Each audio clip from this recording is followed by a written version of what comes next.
48তম আন্তর্জাতিক বইমেলা 2025-এর লোগোর উদ্বোধন হলো কলকাতায়। এবার থিম কান্ট্রি জার্মানি। নতুন ইংরেজি বছরের 28শে জানুয়ারি আন্তর্জাতিক বইমেলার উদ্বোধন হবে আর শেষ হবে 9ই ফেব্রুয়ারি। সব মিলিয়ে 13 দিন ধরে চলবে কলকাতা বইমেলা। এদিন publishers and book sellers guild বইমেলার দিন ঘোষণা করলো। জার্মানি ফোকাল থিম কান্ট্রি হিসেবে অংশ নিচ্ছে। বলা যায় কলকাতা বইমেলার ইতিহাসে এই প্রথম থিম কান্ট্রি হলো জার্মানি। তবে বইমেলা হবে করুণাময়ী নির্দিষ্ট মেলা প্রাঙ্গণে। ওই বইমেলার উদ্বোধন করবেন মুখ্যমন্ত্রী মমতা বন্দ্যোপাধ্যায়। পৃথিবীর ইতিহাসে প্রথম 1949 সালে জার্মানির ফ্রাঙ্কফুর্ট শহরে সংগঠিত হয়েছিল বইমেলা। এবার সেই দেশই বইমেলার থিম কান্ট্রি। এবছর আন্তর্জাতিক কলকাতা বইমেলায় স্টলের আবেদনের সংখ্যাও বেড়েছে বলেও জানিয়েছে গিল্ড। সব মিলিয়ে আবেদন এসেছিল 1300টি স্টলের, তবে তা দেওয়া সম্ভবপর হয়নি।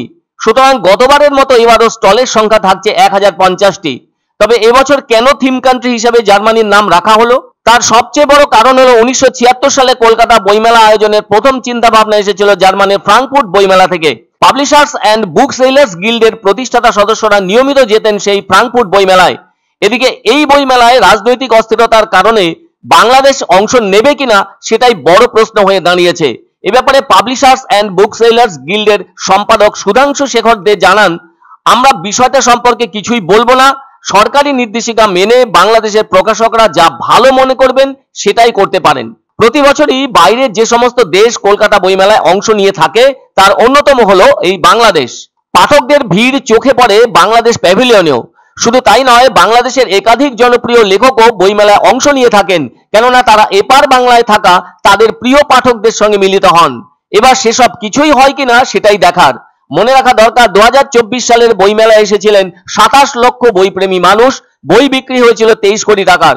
এমন অভাবনীয় সাফল্যের ফলে যেমন সবাই আনন্দিত, আবার তেমনি চিন্তিতও বটে। বলা যায় রাজ্যে শারদোৎসবের পরে সবচেয়ে বড় উৎসব এই আন্তর্জাতিক কলকাতা বইমেলা। এদিকে 2025 সালে বইমেলার সম্মানীয় অতিথি হিসেবে থাকবেন বিশিষ্ট কবি, সাহিত্যিক সহ অন্যান্য গুণীজনেরা। তবে সাহিত্য ও সংস্কৃতিতে এক ঐতিহ্যমণ্ডিত দেশ হলো জার্মানি। ফলে এবছর বইমেলার থিম কান্ট্রি হিসেবে ইউরোপের ওই দেশকেই বেছে নেওয়া হয়েছে বলে অভিমত পাবলিশার্স অ্যান্ড বুক সেলার্স গিল্ডের। Very interesting architectural team and a very interesting design. So the pavilion will be designed by renowned architect Anupama Kundu, whose studio is based in Berlin and Pondicherry. So she is already and her team bridging all those countries. The opening date is 28th of January. It has been mentioned. That's less than 2.5 months from today. So I hope very soon I will welcome you all to the German Pavilion. Thank you very much. 1300 আবেদন করেছিল, আমরা 1050 দিতে পেরেছিলাম, 1050। আমরা এবছর তো মাঠে না পারিনি। বর্তমান উদ্ভূত পরিস্থিতিতে যথোপযুক্ত সরকারি নির্দেশনার অপেক্ষায় আমরা রয়েছি। আনন্দ সংবাদ, আনন্দ সংবাদ। 30 বছরের নির্ভরযোগ্য প্রতিষ্ঠান ইন্দ্রমণি রাইস মিল। আমাদের কয়েকটি জনপ্রিয় ব্র্যান্ড হলো তাজ, বরলি, খুশি ইত্যাদি।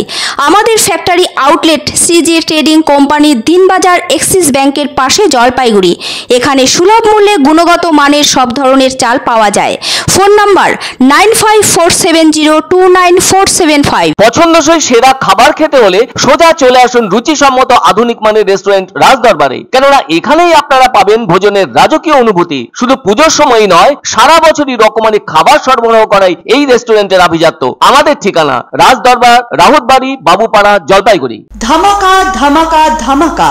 সানরাইজ মার্বেলের নতুন শোরুম শীঘ্রই আসতে চলেছে জলপাইগুড়ি গৌরীয় মঠের পাশে নতুন করলা সেতুর কাছে। এখানে পাবেন আধুনিক টাইলসের রকমারি সম্ভার। এক অন্য অনুভূতির স্পর্শ পাওয়া যায় রয়কো ব্র্যান্ডের গেঞ্জি ও জাঙ্গিয়ায়। তাই ছোট বড় সবার পছন্দ রয়কো গেঞ্জি ও জাঙ্গিয়া। প্রস্তুতকারক জয়মনি হোশিয়ারি, কলকাতা।